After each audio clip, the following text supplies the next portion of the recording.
दया का प्रतिफल। यह कहानी प्राचीन भारत की है, जब जंगलों में संत और ऋषि तपस्या करते थे और राजा अपने प्रजाजनों का ध्यान रखते हुए धर्म और न्याय के मार्ग पर चलते थे।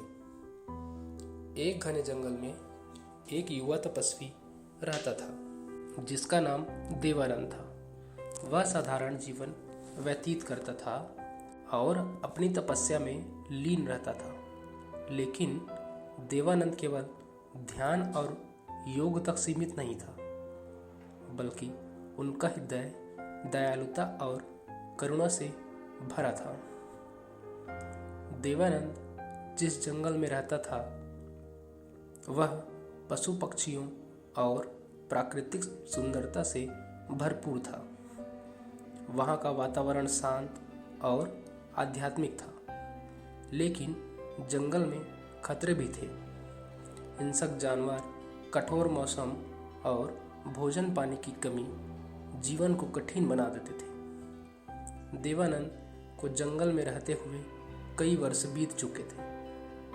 वह रोज सुबह उठकर सूर्य को प्रणाम करता, नदी के शीतल जल में स्नान करता और फिर ध्यान में बैठ जाता। उसका जीवन सरल था, लेकिन वह हमेशा दूसरों की मदद करने के लिए तैयार रहता था।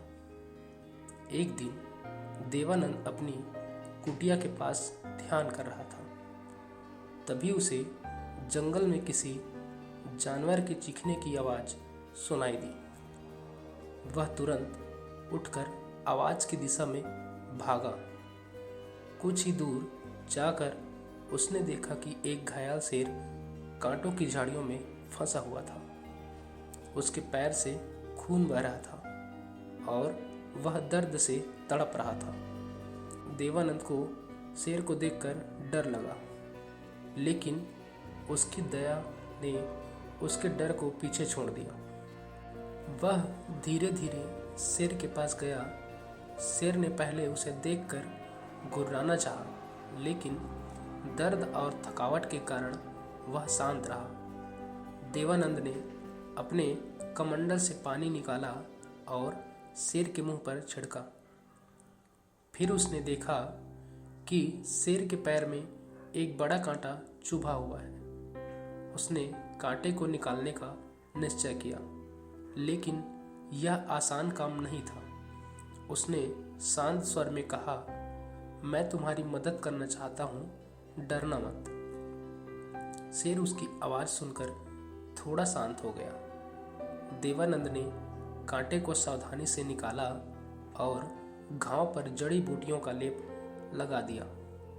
शेर ने कृतज्ञता भरी नजरों से उसकी ओर देखा और धीरे धीरे उठकर चला गया।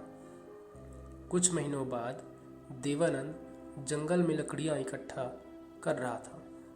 तभी उसने देखा कि पास के गांव से कुछ शिकारी जंगल में आए हैं।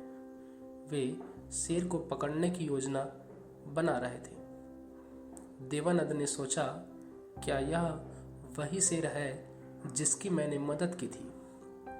अगर हाँ, तो मैं इसे बचाने की कोशिश करूंगा। देवानंद ने शिकारियों को रोकने का प्रयास किया। उसने कहा, यह जंगल का हिस्सा है, इसे स्वतंत्र रहने दो, जानवरों को कष्ट मत पहुंचाओ। लेकिन शिकारी नहीं माने। उन्होंने देवानंद की बातों को अनसुना कर दिया और अपनी चालाकी से शेर को पकड़ लिया।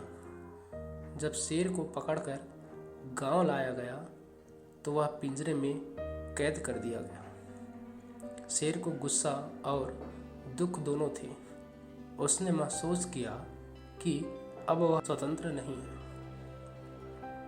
लेकिन वह शांत रहा, क्योंकि उसे अपने बचाने वाले तपस्वी की याद आई। एक रात शेर ने अपनी पूरी ताकत से पिंजरे को तोड़ दिया और जंगल की ओर भाग गया। उसने किसी को चोट नहीं पहुंचाई, क्योंकि उसका स्वभाव अब बदल चुका था। उसने केवल स्वतंत्रता की ओर भागने का रास्ता चुना। कुछ दिनों बाद उसी जंगल में एक भयंकर तूफान आया। देवानंद की कुटिया पूरी तरह से नष्ट हो गई। वह खुद को बचाने के लिए एक पेड़ के नीचे छिप गया। जब तूफान थमा तो उसने महसूस किया कि उसे नए सिरे से अपनी कुटिया बनानी होगी। तभी शेर देवानंद के पास आया। यह वही शेर था जिसकी मदद उसने की थी। शेर ने पेड़ की ओर इशारा किया जहाँ कई सूखी शाखाएं गिरी हुई थी। ऐसा लगा मानो वह देवानंद की कुटिया बनाने में मदद करना चाहता हो। धीरे धीरे शेर और देवानंद के बीच एक गहरी मित्रता हो गई। शेर अब देवानंद की कुटिया के पास ही रहता था और उसकी रक्षा करता था। उसने कभी किसी इंसान को नुकसान नहीं पहुंचाया। गांव के लोग भी इस अनोखी मित्रता को देखकर हैरान थे। कुछ समय बाद उस राज्य के राजा जंगल में शिकार के लिए आए। उन्होंने देवानंद और शेर को साथ देखा। राजा यह देखकर दंग रह गए। उन्होंने देवानंद से पूछा, तुमने इस शेर को कैसे वश में किया? देवानंद ने विनम्रता से कहा, महाराज, दया और करुणा में वश करने की शक्ति नहीं होती, बल्कि जुड़ने की शक्ति होती है। यह शेर मेरा मित्र है क्योंकि मैंने इसे कभी हानि नहीं पहुंचाई। मैंने केवल इसकी मदद की थी। राजा ने देवानंद की बातों से प्रेरणा ली। उन्होंने अपने राज्य में शिकार पर प्रतिबंध लगाने का आदेश दिया और जानवरों की सुरक्षा के लिए विशेष उपाय किए। दोस्तों, यह कहानी हमें सिखाती है कि दया और करुणा न केवल हमें सच्चा इंसान बनाती है, बल्कि हमें जीवन के हर जीव से जोड़ती है। जब हम दूसरों की भलाई के लिए काम करते हैं तो प्रकृति और जीव हमें बदले में सम्मान और प्रेम देती है। देवानंद की तरह अगर हम भी अपने दिल में दया और करुणा का भाव रखें तो हमारे जीवन में भी शांति और संतोष का वास होगा। दोस्तों, यह कहानी आपको कैसी लगी ज़रूर बताएं और ऐसे ही नई नई कहानी सुनने के लिए हमारे इस YouTube चैनल को सब्सक्राइब कर दें। धन्यवाद।